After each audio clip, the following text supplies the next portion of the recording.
For me, a great British castle is a fortress, a palace, a home, and a symbol of power, majesty, and fear. For nearly 1,000 years, castles have shaped Britain's famous landscape. These magnificent buildings have been home to some of the greatest heroes and villains in our national history. And many of them still stand proudly today, bursting with incredible stories of warfare, treachery, intrigue, and even murder.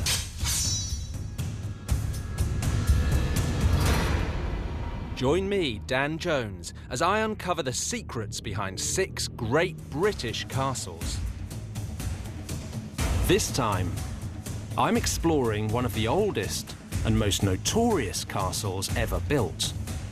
A fortress, prison, and execution place. Built to inspire fear in everyone who walked through its gates.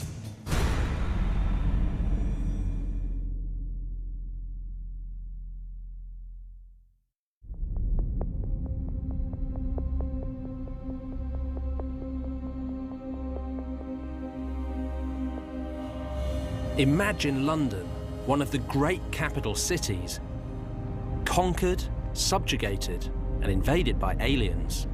And imagine if they backed up that invasion by building something new, terrifying, and utterly overwhelming. A gigantic piece of military hardware designed to show off the power of the invaders and scare the population after death. This brooding monolith was from another world, but it wasn't science fiction. It was very, very real. Today, the Tower of London is Britain's most visited tourist site. But back in the 11th century, it was the state-of-the-art weapon of a new ruling elite. But of course, it wasn't built by little green men. It was the brainchild of one of the most ruthless kings in English history. William the Conqueror. William was the illegitimate son and heir of the Duke of Normandy, which meant he was actually descended from the Vikings. And like any good Viking, he had a taste for sailing to new lands and taking them for himself. In 1066, he set his sights on England.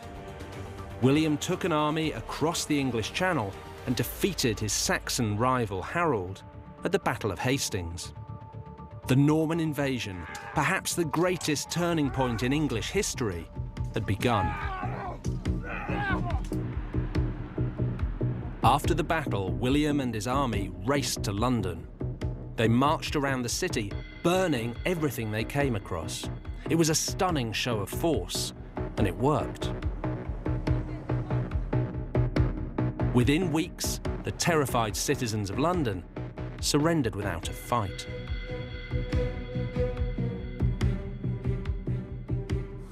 On Christmas Day 1066, William, Duke of Normandy, was crowned King of England at Westminster Abbey. But this was more than just a cheeky power grab by a foreign upstart. It was the beginning of a conquest that would engulf the whole of England. And at the heart of the conquest, William built a series of massive castles designed to put the masses in their place and show them that he was their new boss. The centrepiece of this network was the vast stone structure known as the White Tower. It loomed over London, and its location was carefully chosen. William used a 1,000-year-old blueprint left behind from the last great civilization that had invaded England, the Romans.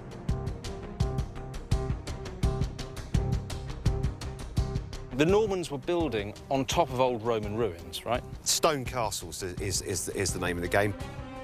To say, as the Romans said, I came, I saw, I conquered, we came, we saw, we conquered. So he's basically setting himself up as the new imperial kind of power in the land. The classic example of that one is Colchester, if you like. Probably the very first stone castle that's constructed by the Normans in this country. It could be that one, very closely followed by the Tower of London.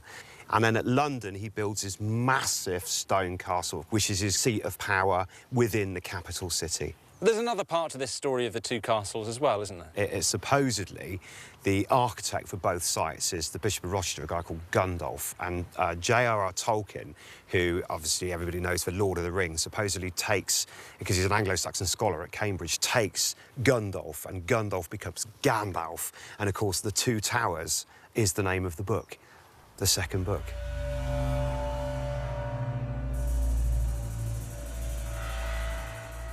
But long before the tower inspired Tolkien, it had a very clear political role.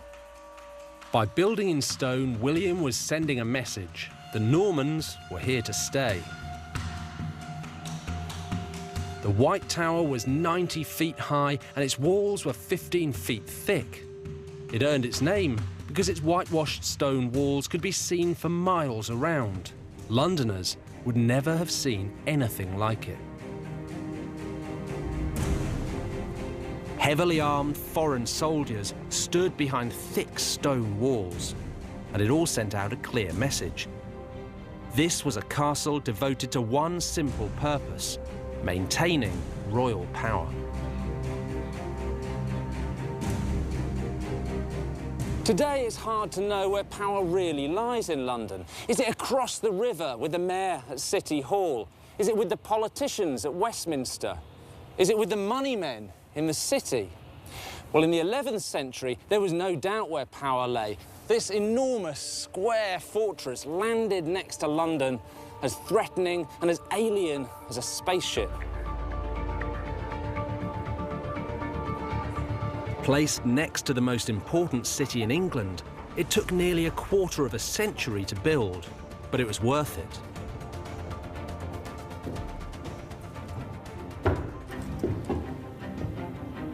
William was the new boss, and the White Tower proved it. Now, no one in England's capital would dare to disobey their new ruler. It seems hard to imagine today, but it's not. If you want to get a sense for how the tower loomed over London and overawed Londoners, the best way is to check out the 21st century equivalent. This is the Shard, the tallest building in Britain. 72 stories high, it really does soar above London, overshadowing everything that stands around it, much like the Tower of London once did. The view from up here is absolutely astounding. It's a cloudy day and you can see still about 14 to 15 miles in every direction. This must have been exactly how you'd have felt if you were a Norman king or a Plantagenet king down there in the White Tower looking over the medieval city. And down below all that, the Tower of London looks kind of puny. But you've got to unimagine all of modern London and try and think back to what it would have looked like, say, in the 12th century when William Fitzstephen wrote his famous description of the city. And he described the Tower of London there, bang in the eastern corner, as rising up on ancient foundations, its mortar mixed with blood. Well, that was the eastern end, and the walls came out and stretched round what we now think of as the square mile. There was St Paul's Cathedral rising up in the middle.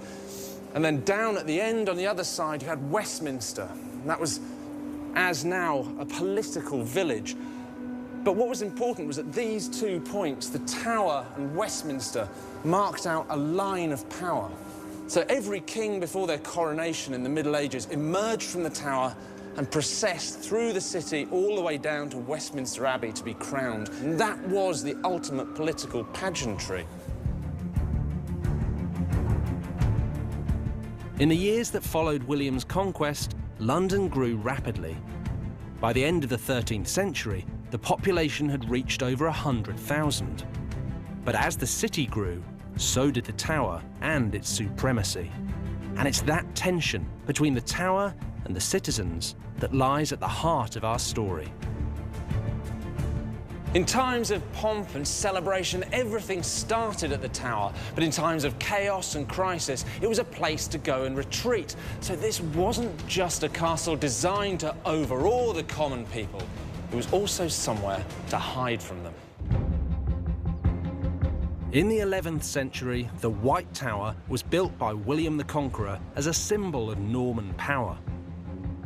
Under the kings who followed him, it grew bigger, stronger, and more menacing. In the 13th century, Henry III extended the castle to the north and east with a curtain wall. And he transformed the interior into a comfortable royal palace, which is how it's been restored today. But much of the modern castle was the work of Henry's son, a king who added a truly deadly reputation to the Tower of London. Henry III's son, Edward I, was a warrior king and one of English history's keenest castle builders. He spent twice as much on the Tower of London as his father, despite only rarely using it as a royal residence. But Edward had a difficult relationship with London and with the Londoners, and he liked to be sure that when he needed to, he could keep his distance from them. Edward built a second concentric curtain wall to enclose the first, and he extended the moat. So the tower we see today is essentially the one he completed, and it was sending a very clear message to the city: know your place. And know that I am your king. In the Middle Ages, castles weren't just places to house soldiers. They were also heavily involved in royal finance, both as places to keep the king's money and to imprison those who tampered with it. Any kingdom, ancient or modern, depends on a system of commerce, buying and selling, borrowing and lending, and taxation. But it's money that lies at the dark heart of two of the most vicious and violent stories in the history of the Tower of London. Edward I spent his entire reign fighting expensive foreign wars. It cost him a fortune, and it made him obsessed with the currency of the realm. Edward was prepared to deal very harshly with anyone who meddled with his money. We do another pour. Medieval coins were made of silver, a soft metal that was very easy to bend, break, and forge. One of the most common methods of medieval fraud was coin clipping, cutting away the edges of silver pennies, melting down the slivers, and making new, fake coins of your own. Since all money technically belonged to the king, by clipping coins, you were actually stealing from the royal pocket. If you look at the definition of a coin, it's a piece of precious metal whose intrinsic value is equal to its face value and stamped with an official mark guaranteeing its weight and fineness. So it does exactly what it says on the coin.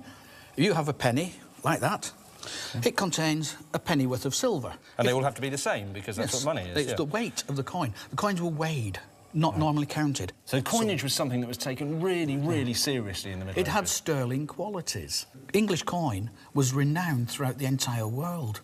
Because it was so pure, so regular. It was good quality and should have been good weight and good standard of silver. Which explains then why anyone who was caught doing, debasing the coin... It was treason.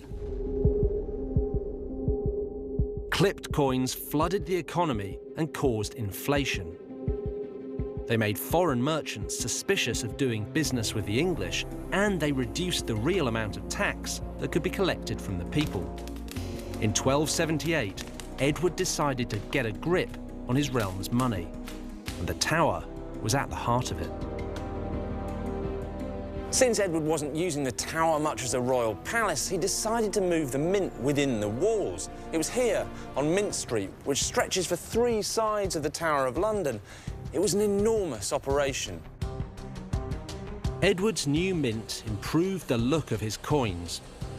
But as well as fixing the coin itself, Edward wanted a scapegoat to punish for the widespread crimes of clipping.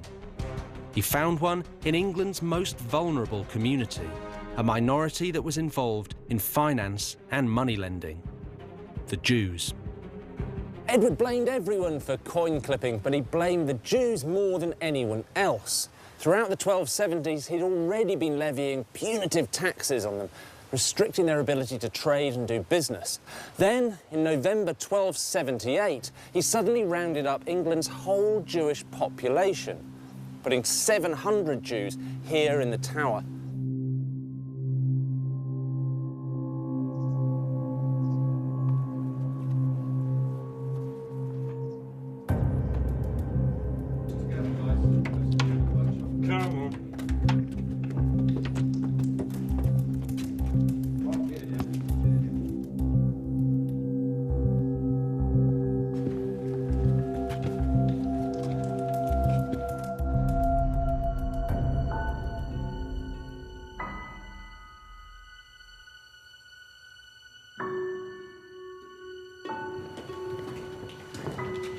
Get in there.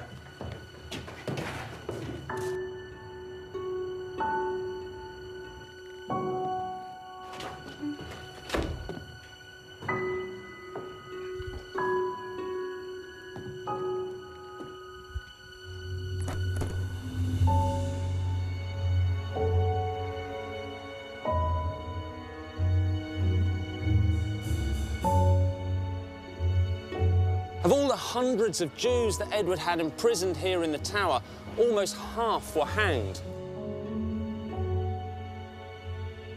In fact, for every Christian executed for coin clipping, 10 Jews suffered the same fate. And within a decade, Edward had passed an act of expulsion, banishing the Jews from England for nearly 500 years. This was the worst Jewish massacre in British history. But Edward's actions were met with little more than a shrug from the rabidly anti-Semitic society of medieval England. And what was more, he had bolstered the fearful name of the Tower of London. By the end of Edward's reign, no one would dare to question the authority of the Tower. But 100 years later, the Tower's mighty reputation was blown to pieces as the castle found itself at the centre of the greatest popular uprising in British history, the Peasants' Revolt. In the second half of the 14th century, England was going to the dogs. The new king, Richard II, was a 14-year-old boy, and the country was being governed by his councils, led by the Lord Chancellor, Archbishop Simon Sudbury. But Sudbury's rule was a disaster, and throughout the country, people were starting to mutter about rising up in protest.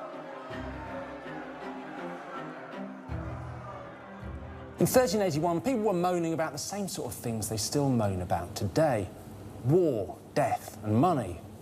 A war had been going on with France for generations. The Black Death had wiped out nearly half the population of England.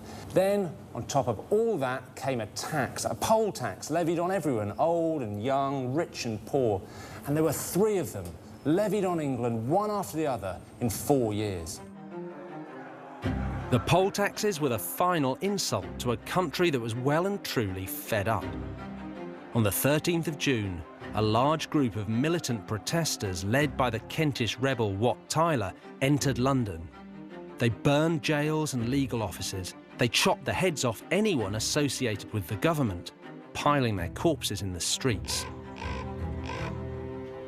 The following morning, Tyler and the rebels turned their attention to the ultimate symbol of political power.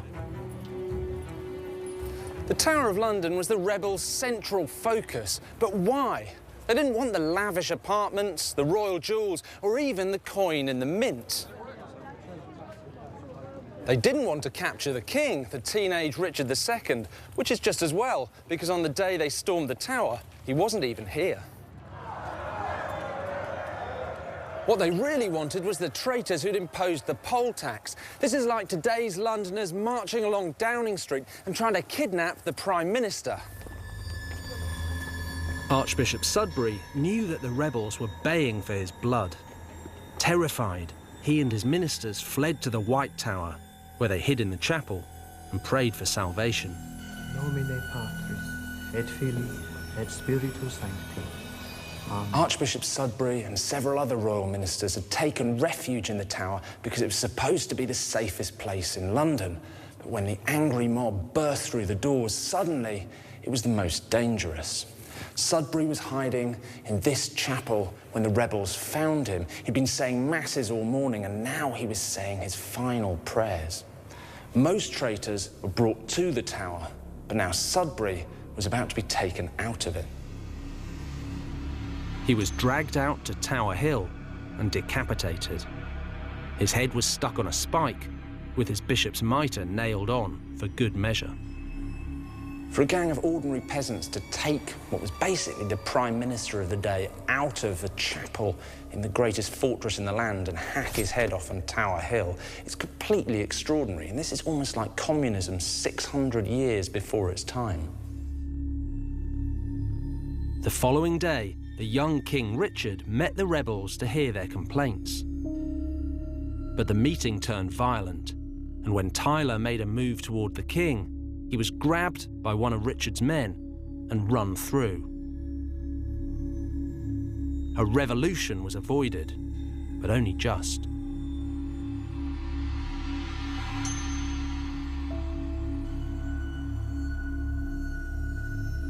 The Peasants' Revolt was one of the most shocking episodes in English history. It ended with London on fire, the Chancellor's head on a stick, and the mighty Tower of London stormed by a gang of villagers. The lesson, perhaps? Well, you antagonise the mob at your peril, but it was also a reminder that the Tower, like any other castle, was only as strong as the person holding it. The Tower of London survived and regained its reputation as a menacing fortress. But soon, it would be the scene of one of Britain's most notorious and mysterious crimes.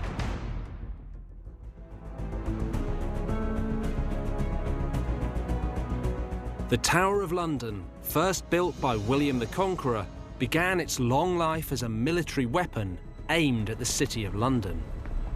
Over the centuries, its power and prestige grew. Kings stayed in the tower the night before their coronations, and they retreated behind its walls to ride out periods of rebellion and war. But occasionally, kings would go into the tower and never come out. One of the great mysteries of the Tower is the story of the two princes. It's fascinated people for centuries, and it's easy to see why. This is a riddle worthy of any detective novel, a crime that changed history and has never been properly solved. The princes in the tower were 12-year-old King Edward V and his brother, the 10-year-old Richard, Duke of York. In 1483, their father, Edward IV, died suddenly at the age of 40.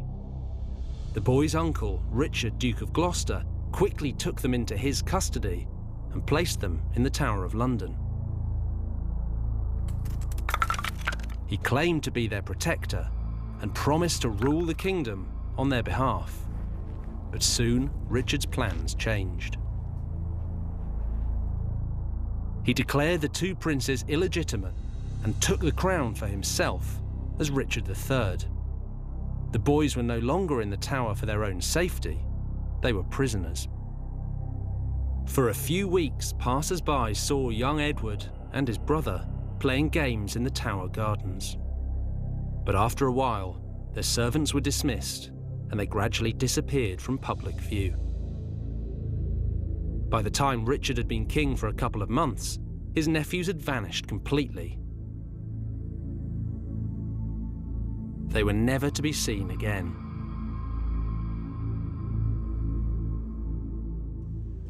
For centuries, the fate of the boys was a mystery. Most writers in the Tudor years blamed Richard III, including William Shakespeare, who portrayed him as an evil, hunchbacked, crown-stealing murderer. But was he really a murderer? Without any bodies, it was difficult for anyone to be sure. Then, suddenly, startling new evidence was turned up, hidden deep within the fabric of the Tower of London.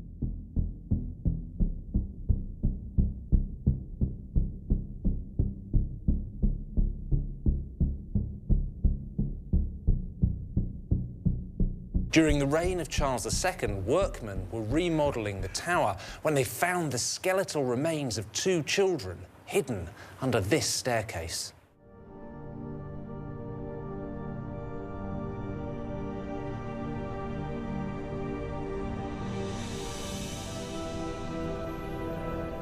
When Charles II heard that the bones had been found, he wanted them reburied with royal dignity, which is why today they're here in Westminster Abbey in this beautiful casket designed by the great architect Christopher Wren. And the inscription on the casket lays the blame pretty squarely at Richard's door. It says he suffocated the princes with a pillow and then usurped the throne.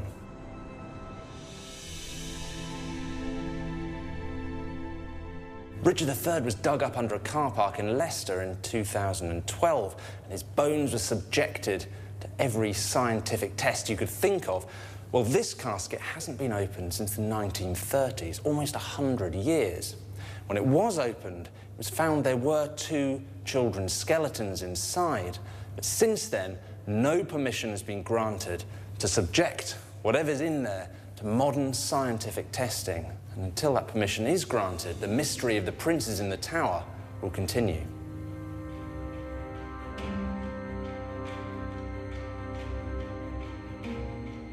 Even if the riddle of the princes in the tower is never solved, their story will continue to be one of the most notorious in British history, and an important part of the legacy of the Tower of London.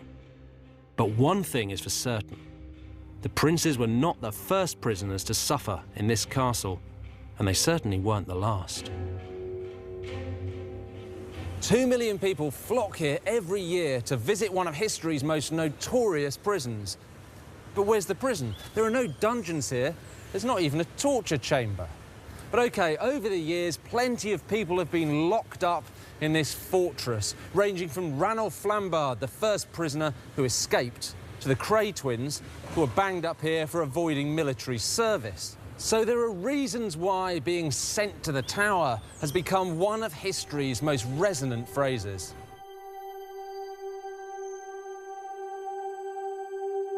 But in the Tudor years, the Tower earned a new reputation. It wasn't just a place where people were banged up. It was a place where people were sent to be executed. And one English king was particularly fond of sending his victims here.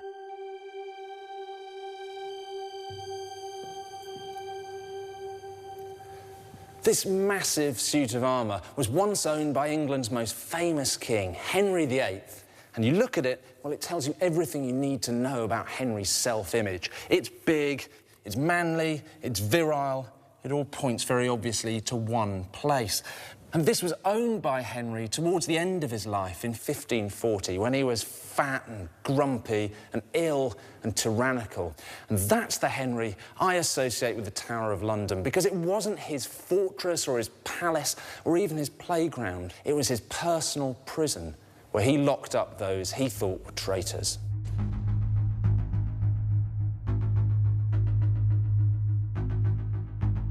Henry executed dozens of people during his reign: dukes and countesses, monks and nuns, old women, young men, wives, cousins and chief ministers. But no one sums up Henry's frenzied and sometimes indiscriminate bloodlust quite so much as one of his most faithful servants, Thomas More.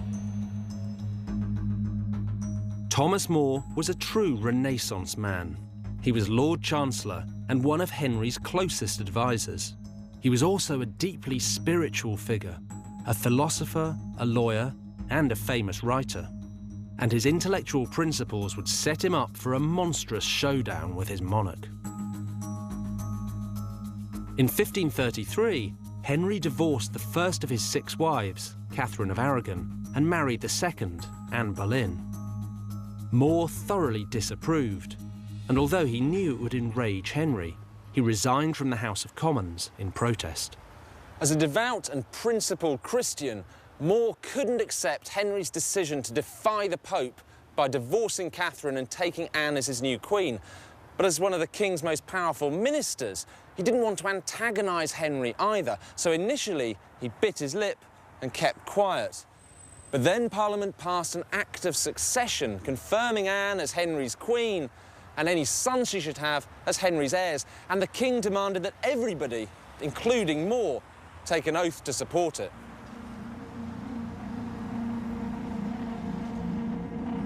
Caught between his loyalty to the church and his allegiance to the king, More found himself in a desperate and impossible position.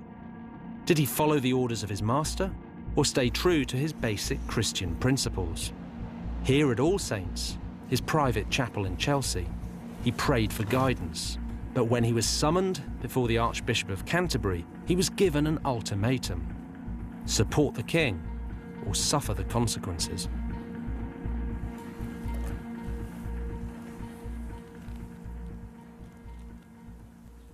More was presented with the Act of Succession and read it to himself in silence. Then he was presented with the Oath of Allegiance. He read it in silence. But he couldn't swear the oath. And so, to use one of the most infamous phrases in British history, he was sent to the Tower.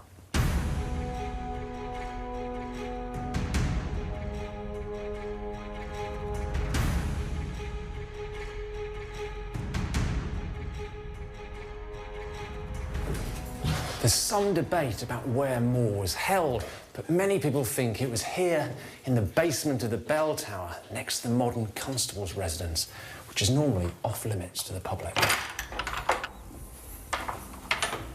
In a way, this bare cell, with its sandstone walls and high vaulted ceilings, feels like a chapel. And as a prisoner of conscience, More spent months here, reflecting on his life and possibly his death. At first, More's imprisonment wasn't too bad. He was allowed to read and write, he could have visitors, he could take walks in the grounds of the tower. This was more like a civilised house arrest than being chucked in a dungeon. But within months, Parliament had passed yet another act, making Henry the absolute head of the Church in England. And cutting the country off from the authority of the Pope. The pressure on More was building. They may have been lifelong friends, but Henry was determined to break More's spirit and force him to obey. As one of the most highly respected men in all of England edged slowly towards his doom, More himself described what happened next.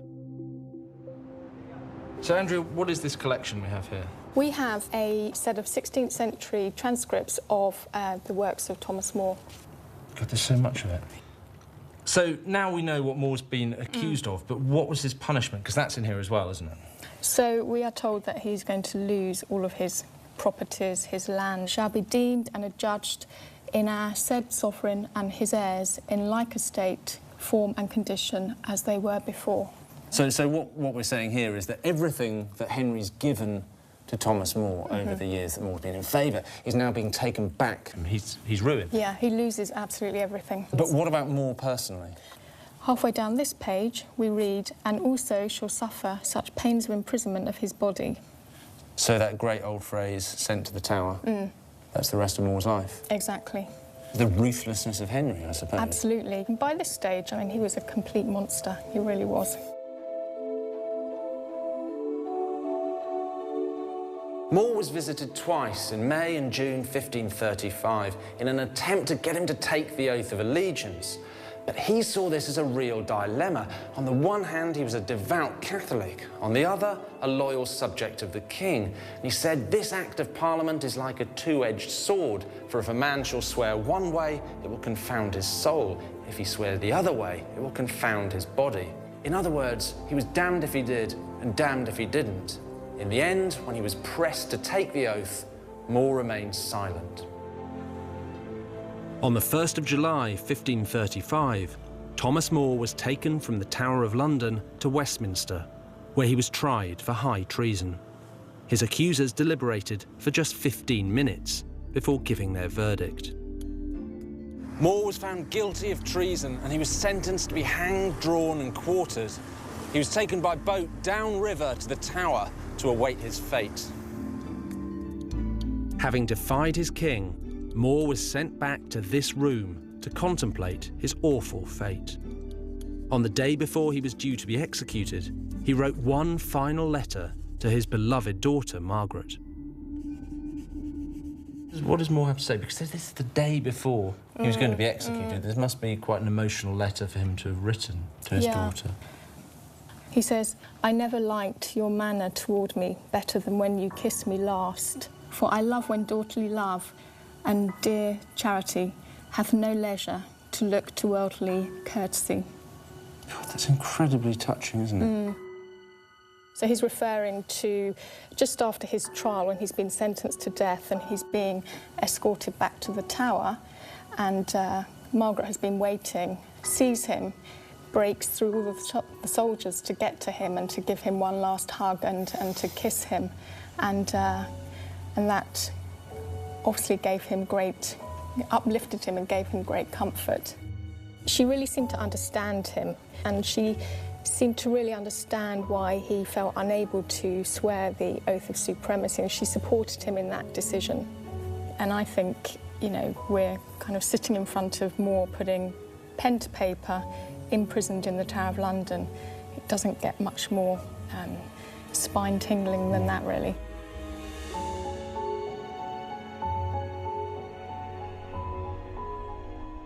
At 9 o'clock the next morning, Thomas More was brought from this cell to meet his fate.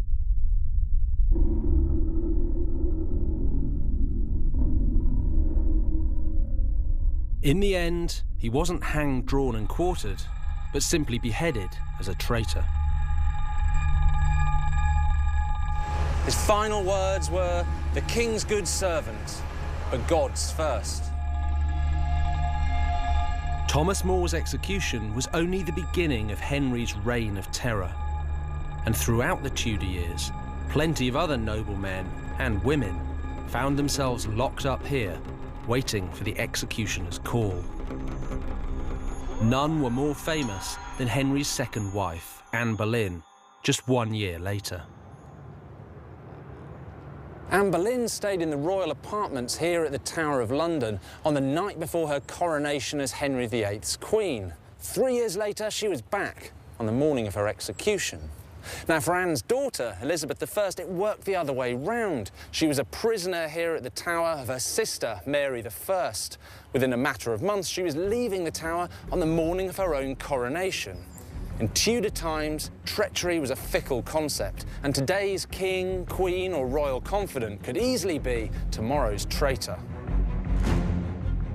But fear of the monarchy would begin to wane. Less than a century after More's execution, the balance of power in England would shift. Soon, the dominance of the Tower of London would be overshadowed by the will of the people.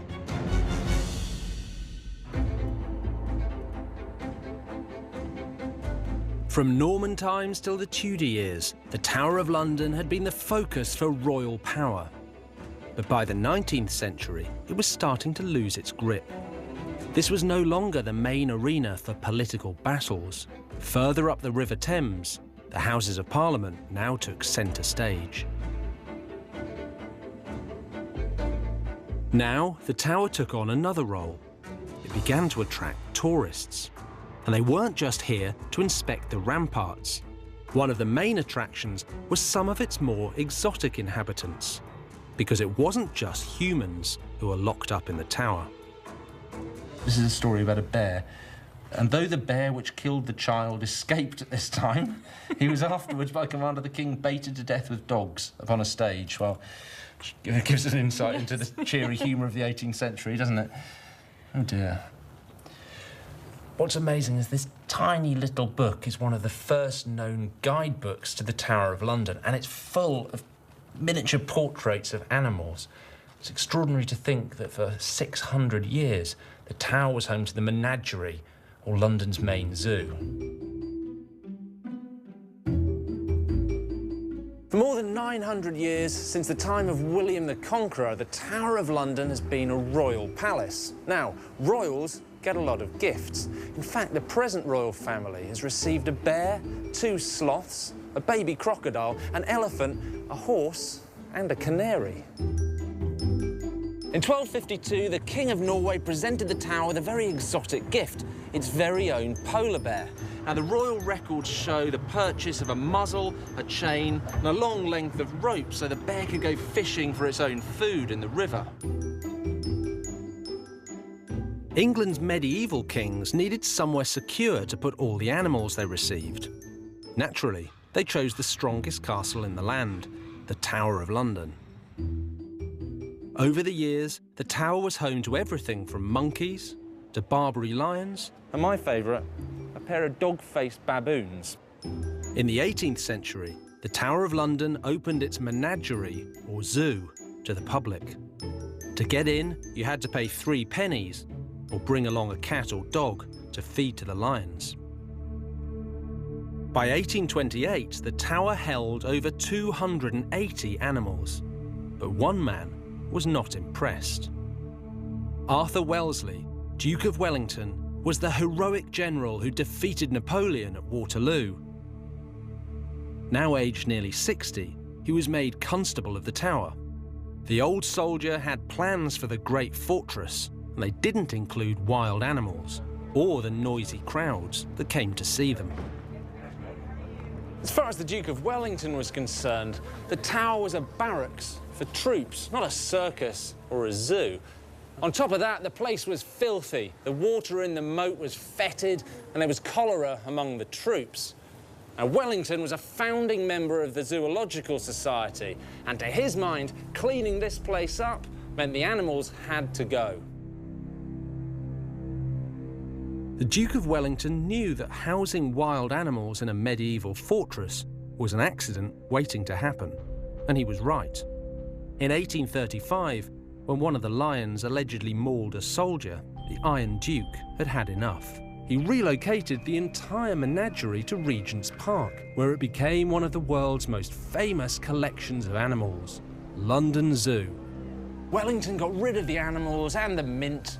He drained the moat, and he turned the tower back into a proper ship-shaped military barracks. They named the building after him, where they now keep the crown jewels. But you know what? The ultimate irony is the Duke of Wellington hated tourists. Wellington proposed that the public should be kept out of the Tower of London. He called them a nuisance and a threat to security. Fortunately, for the millions of tourists who come here every year, he never got his way.